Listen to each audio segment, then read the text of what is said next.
It's a spooky edition of NFL Power Rankings presented by Energizer. Mike Am with the man who's got the toughest job in the building, Eric Edholm, ranking all 32 NFL teams. If you're watching us, scan the QR code, NFL.com. You can see analysis on every single one of the squads. If you're listening to us, trust me, we'll get you the heavy hitters here. Trick or treat, Eric, the Halloween costume is this year?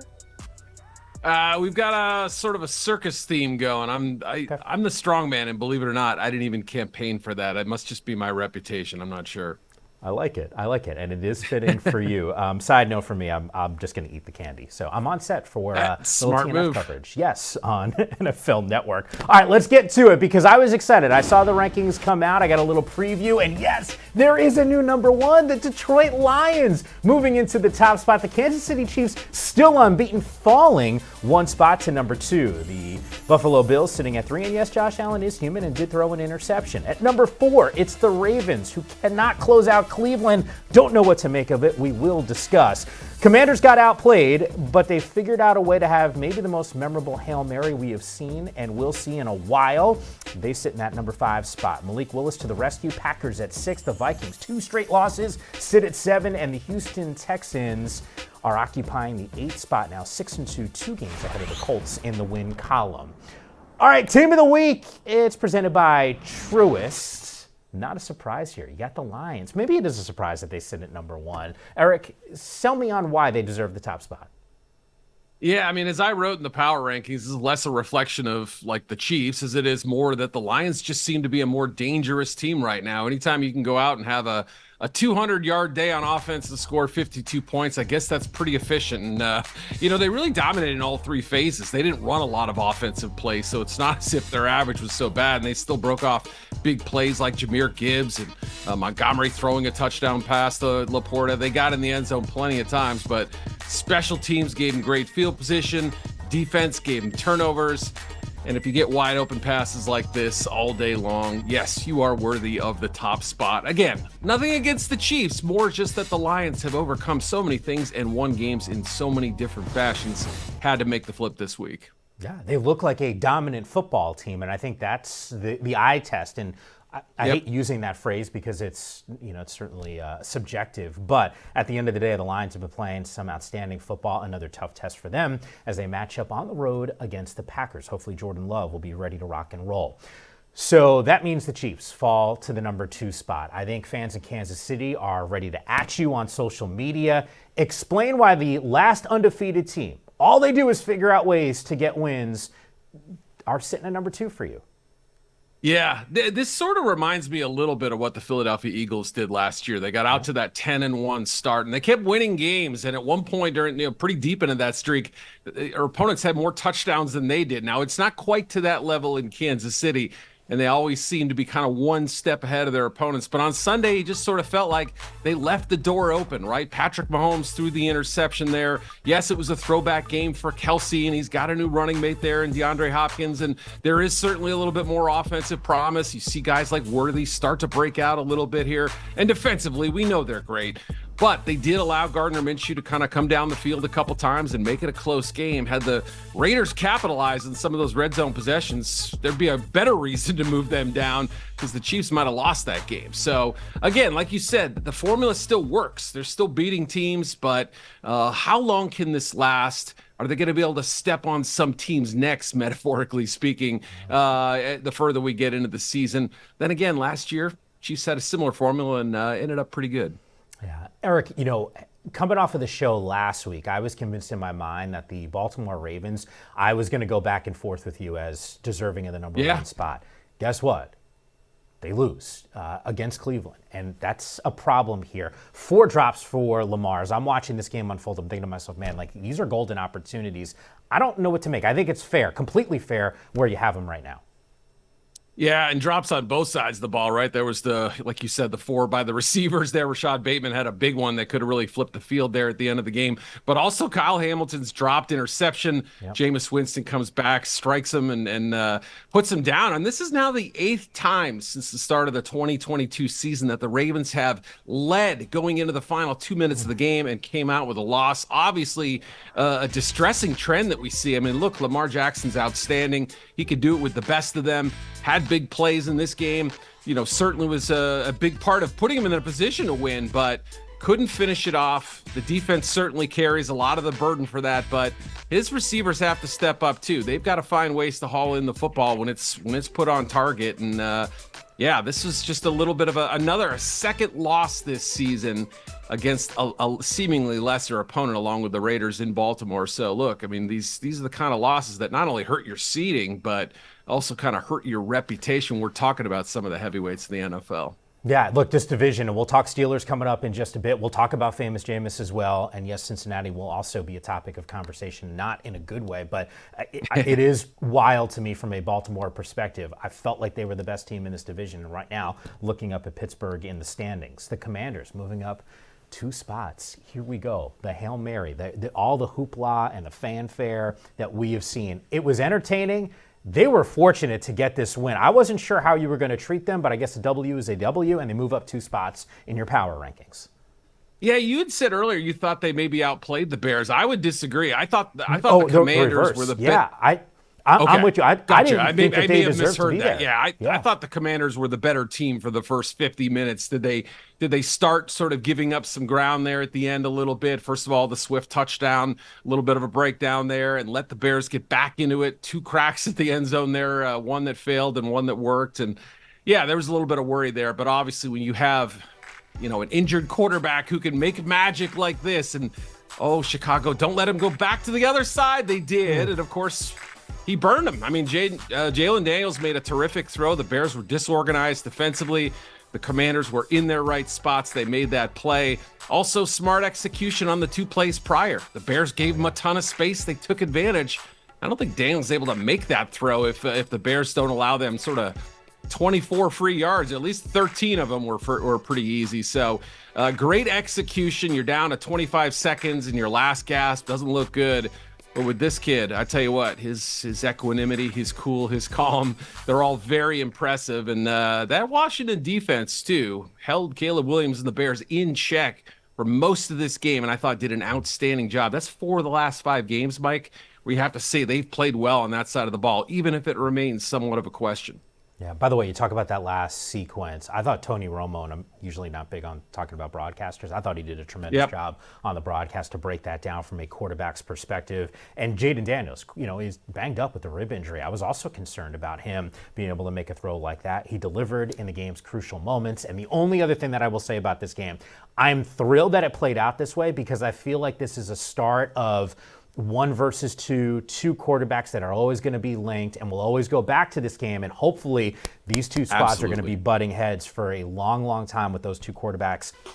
And Eric, there's some other news to get to with the team that you had slotted at number 8. That's the Houston Texans. We saw Stephon Diggs get banged up. Weren't sure exactly in the moment the severity of the injury, but DeMeco Ryans making it an official ACL injury. He is done for the year. What does this mean for the Texans moving forward? Yeah, this is obviously a tough blow. They made the big trade in the offseason. They felt like this was going to kind of bring the unit together, take C.J. Stroud to the next level. Had it done that before the injury, I don't know, but obviously removing him from the equation and not having Nico Collins for at least another week. Remember, the Texans play the Jets on Thursday. Is Tank Dell your number 1 receiver? Is Dalton Schultz have to step up for a big role, or is it going to be a Joe Mixon game? I'm not sure, but this takes yet another weapon away from C.J. Stroud. He lost Mixon for a bit. They had John Mechie on IR for a whole year. Other guys, have to step up, like Hutchinson as well. But now Stephon Diggs going down takes a big threat away. And even when Collins comes back, I think they're going to be shorthanded, Mike. Yeah, any concern? Look, trade deadline right around the corner. This is a move that they've made. This is a really good Houston team that's got to be thinking Super Bowl aspirations, and maybe Diggs was that missing piece. They don't have him now. Yeah, if they can get somebody cheap, obviously that's the best way to do it, right? If you get somebody trying to unload a salary or somebody in the final year of their deal or something like that, flip them a future pick on day 3. I think that would be outstanding. What the Texans don't want to do is kind of upset the future till of picks. They've done a great job building this roster through the draft. And so why veer away from a plan that's been highly successful just to fix a short-term need that may not end up in a Super Bowl? So it's a catch-22 either way. Tough balancing act for that organization as they try to figure out short-term goals and long-term goals. So we're just getting started here on Power Rankings. In fact, there is one team that continues to win. They got a quarterback that's elevating their offense. Eric hasn't moved them, though. We'll tell you who it is and why I think they should actually move up a touch. That's coming up next.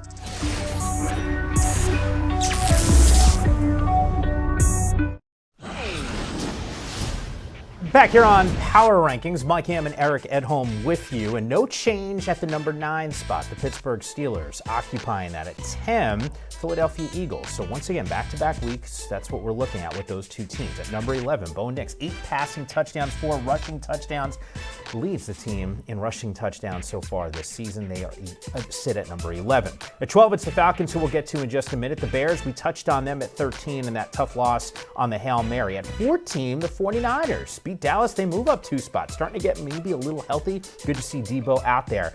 The 15th ranked team, it's the Chargers, matched the season high with 26 points, and the Bucs. They hung tough without Mike Evans and Chris Godwin. They are at number 16.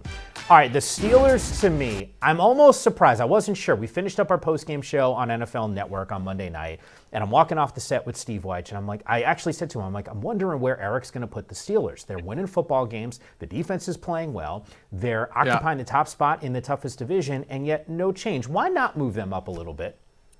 Yeah, part of this was the real estate around them, Mike. You got to look at the comps, right? And a lot of teams just south of them and just north of them won, and won in either similar fashion or, not so impressively that I had to move one team up or down. It was slow going early. I mean, the run game was fine, and then finally they get the deep ball going. This was what really, I thought, changed the game. Obviously, the punt return too, but, getting the vertical shots that Russell Wilson is so good at getting, that really kind of, I think, unlocked the offense. Now, Russell did put the ball on the ground late, and it required TJ Watt to come up with his weekly forced fumble and Beanie Bishop to get another interception. So they had to make some late saves defensively. Daniel Jones got in a rhythm early and then was harassed. 5 sacks on the night, I want to say. And, they just closed the door, even if they let Tyrone Tracy loose a few times. So, yes, a little bit of a sluggish start, but they ended up getting the job done in moderately impressive fashion. Again, like you said, the formula works. They keep winning.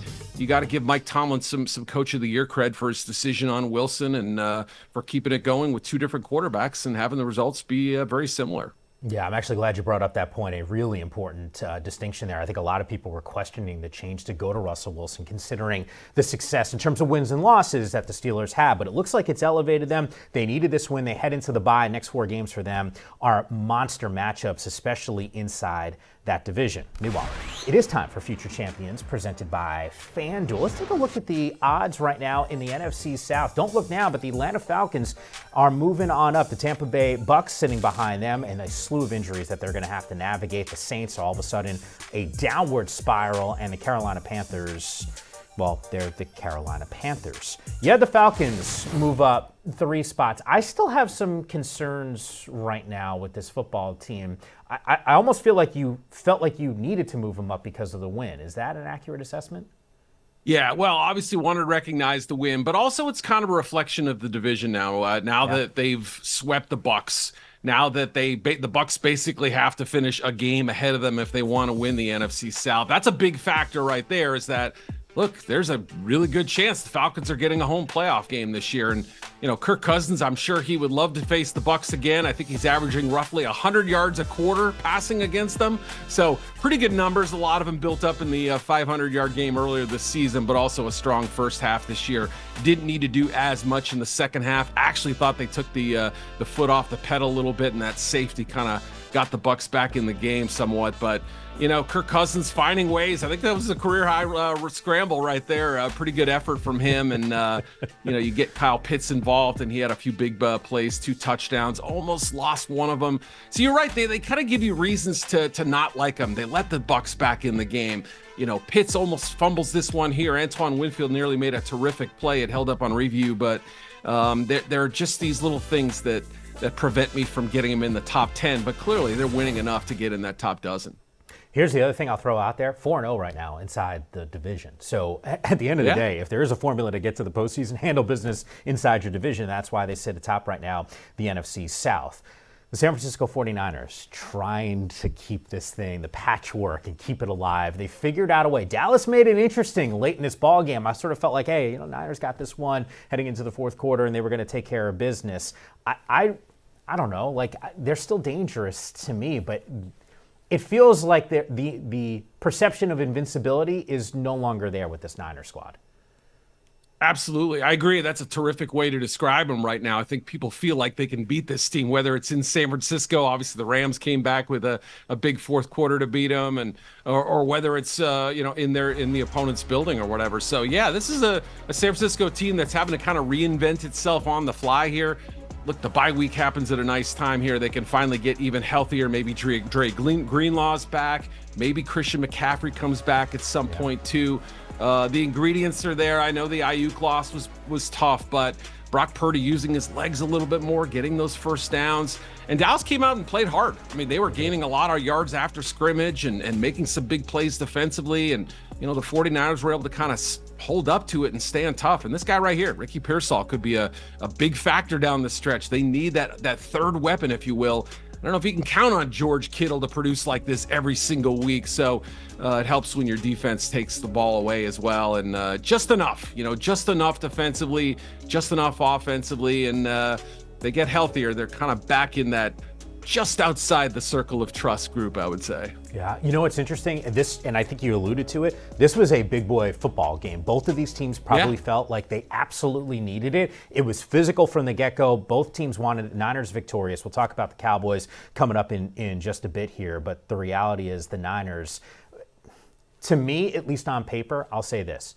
look more dangerous than the Atlanta Falcons. I would be more concerned later in the season playing San Francisco than Atlanta, at least right now. And we'll see how both of these teams look by season's end. Meanwhile, there is one team that Eric's got sitting in the 20s that I think is poised to make not only a run in their own division, but a run in the playoffs. We'll tell you who that is. It's coming up next on NFL Power Rankings.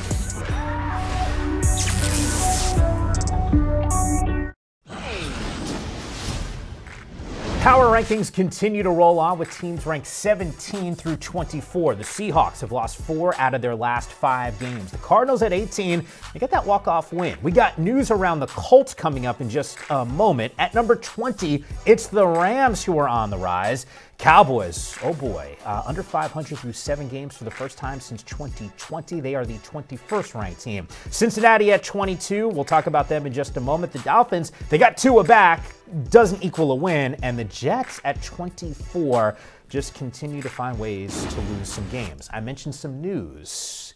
The Colts, who sit at number 19, Tom Pelissero is reporting it's not going to be Anthony Richardson. Joe Flacco getting the start this coming week. What do you make of the decision? Yeah, obviously I put the power rankings to bed before this news came to light. I'm not sure if I would have moved him down, at least just based on how Flacco has run the offense compared to Richardson. Flacco, a lot more on schedule, a lot more consistent, a lot more drive-to-drive success, I would say. Now, Richardson has been kind of all or nothing. He made some terrific throws on Sunday, also had some big runs late, but Mike, I can't help but think that tapping out on that 3rd and goal play, even if it came from outside the 20, probably didn't sit well with the coaching staff. Again, this is me speculating. It probably didn't sit well with fans, probably didn't sit well with some players. I don't know how much that had to do with the decision. We'll find out more from Shane Steichen once he talks and explains his move here, but can't say I'm totally surprised, although this was only Richardson's 10th start in the NFL. They got to develop him or figure out what he is exactly or how he can improve if they're going to have a future quarterback, the former top 5 pick running the show. Yeah, the Colts on the road matching up against the Vikings, who are a team that has now lost 2 consecutive games. At number 20, they move up 3 spots, so you loved them up here. I think the Rams are poised for a big run. This division has been, teams are just struggling, right? I mean, that's just the reality of it. Injuries all over the place. Good news for the Rams is they got the injuries out of the way. If they stay healthy, this might be a glimpse of what we've seen, or at least expected to see against that Minnesota defense. I mean, they put up over 30 points. Puka's out there. Cooper Kupp is balling again. I think they're dangerous. Yeah, the 2 guys we didn't think were going to play this past week, Puka Nacua and Jaden Daniels, both go out there and play outstanding football games. And, Nakua was the target right away. Stafford had no problem throwing him the football. A little slower burn with Kupp, but he had his imprint on this game as well. Drew some flags, had the touchdown, a couple big catches in between too. And if you did nothing but watch Matthew Stafford when he didn't have his top two receivers, you saw an uncomfortable quarterback. At least I did. I felt like this was a guy who was out of rhythm, wasn't sort of feeling in the same groove that he normally is in. But last Thursday was a different story, and against a good defense too. So Kyron Williams, those receivers, you still have DeMarcus Robertson. Sean McVay calling plays, a defense that's becoming more optimistic. I like their chances, even though it's a division that's very, very crowded. Everybody has 4 losses at this point. Yeah, look, 4-4. Well, 4-4, 3 teams. Right. Sitting in that division with that record. The Rams are actually just 1 game out with a 3-4 record, and they go on the road against Seattle this coming week, which really could mix up these standings in such a meaningful way and get the Rams back into this mix. They're not even out of it right now. Cincinnati, I've been high on them all season. I've been kind of giving it to you a little bit. They sit at number 22. I'm done. I'm done doing the defending. You got to beat good teams. And you lost some games earlier that maybe you shouldn't have lost. But to look the way that they did against Philadelphia, I think they're deserving. They dropped 2 spots to number 22. I will not campaign the rest of the season for them, Eric.